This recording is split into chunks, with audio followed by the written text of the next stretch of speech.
Joining me now, Anthony Coley, MSNBC Justice and Legal Affairs Analyst, also former Senior Advisor and Chief Spokesperson for Attorney General Merrick Garland, along with Brendan Buck, MSNBC Political Analyst and former Press Secretary to House Speaker John Boehner.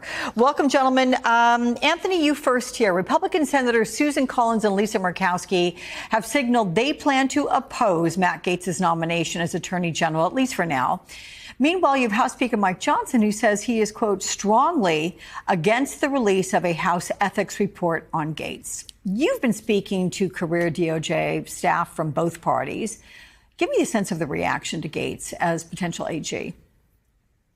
Yeah, well, I think the term that comes to mind in my conversations is a train wreck, really, Alex. And I would also add here, I've been a chief spokesman for 3 U.S. senators, and the default position for most senators is to give incoming presidents the opportunity to make out their own batting order, to allow a president to put his own team in place, provided that those folks are qualified. And that's the rub here with this attorney general nominee. As far as we can tell, Alex, Matt Gaetz has never even argued a case in court.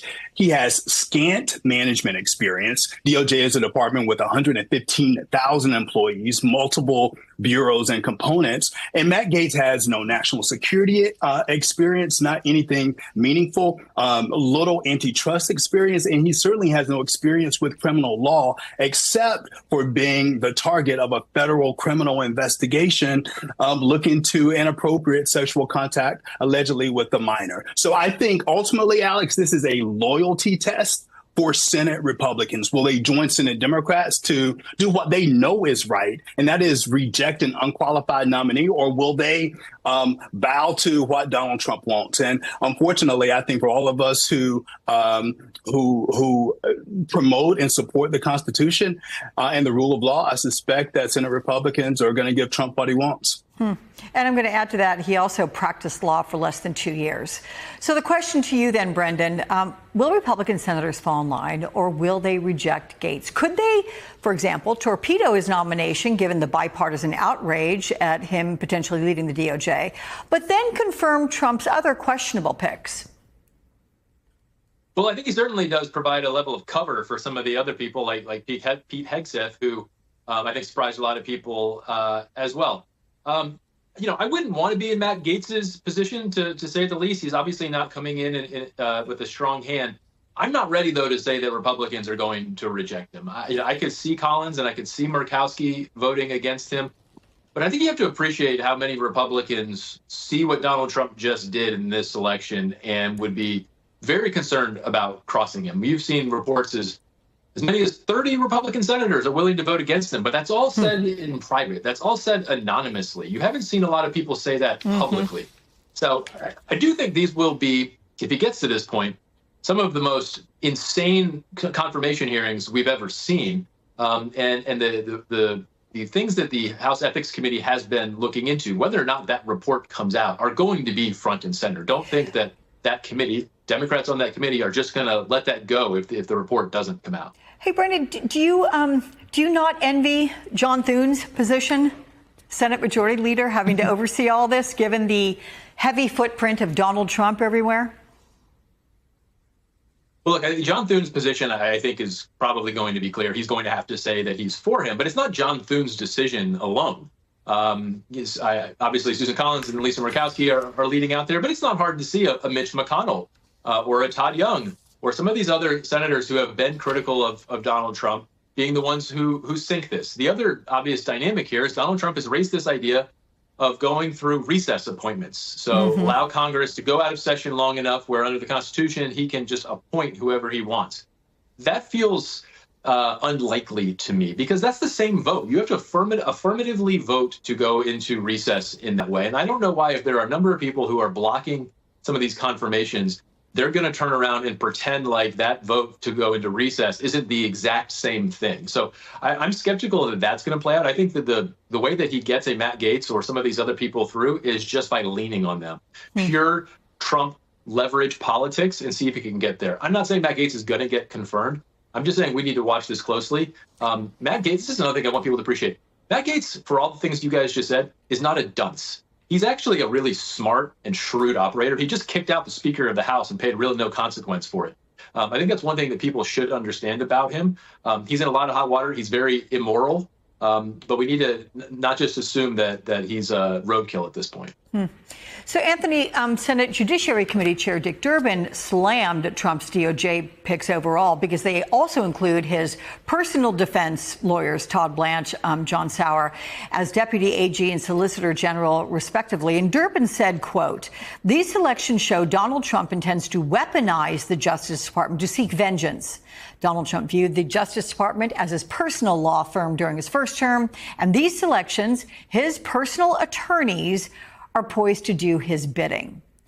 What kind of long-term damage can be done to the DOJ, if it is not an independent agency? Right. Well, it's important to remember that the reason Donald Trump wants these individuals in these positions of high power is because they will do his bidding.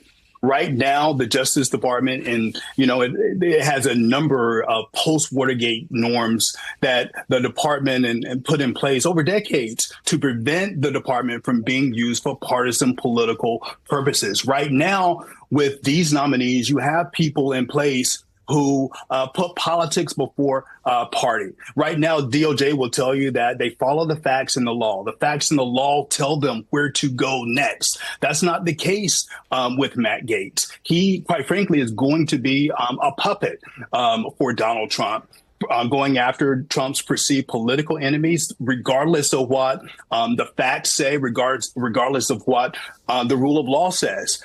For these two deputy positions, in many cases, they're even more dangerous because they have worked in the department before. They know how to navigate the structure. They know how to use the department and to weaponize the department for Trump's political ends. And I think that, quite frankly, Alex, should have all of us concerned, particularly not just Democrats, but all Americans who support the rule of law. Brendan, the top requirement Trump looks for is loyalty. Time magazine reported that in his first term, Trump's aides and advisors were able to blunt his more extreme, his ill-advised decisions, noting, quote, "The degree to which Trump faced pushback from his own appointees was often a reflection of the extraordinary nature of his orders." With few guardrails or checks on power this time, will it be clear how the independence of these agencies is a norm rather than an explicitly written rule? Yeah, there's something deeply unsettling about how these Trump people talk about loyalty. Look, it's normal to have the people who come into the administration be loyal to the president. I assume most people who work in the White House are loyal to Joe Biden. But the issue that that they're looking at, and I think this is the point you're getting to, is they're talking about whether you're going to prioritize law, the Constitution, what's good for the country over what Donald Trump wants you to do, what is best for him personally. And that's what all of this is about. That's what Matt Gaetz going in as Attorney General is all about. He is a deep believer in this idea of the deep state, that there are people throughout the government who are undermining the president at every step. And what is Matt Gaetz' first priority going to be? To fire lots of people. It's not going to be to target political enemies. Maybe they'll get to that. It's going to be firing anybody they think that is going to get in the way of perhaps, I don't know, rounding up millions of people for deportation. That's the kind of thing they're talking about, pressing the limits. What are you willing to do? Who are you going to side with, Donald Trump or the law? And that's what they mean when they say loyalty. Okay. Alex, I think, let me jump in here. I think the word that they're really after here is obedience. They want somebody to do exactly what Donald Trump wants, regardless of what the facts and the law say. And that's very different from what we saw with Trump's first two attorney generals who were loyal, but they had lines that they would not cross. Bill Barr, for example, refused to go along with this lie that the election was stolen. And that's why we have a different mold of attorney general here. They don't want anyone whose fidelity is to the Constitution. They want someone whose absolute fidelity is to Donald Trump. They want somebody who's obedient. Yeah, I think you just made the point that Brenda was making as well. It's gone from loyalty to obedience. All right, gentlemen, good to see you both. Thank you much.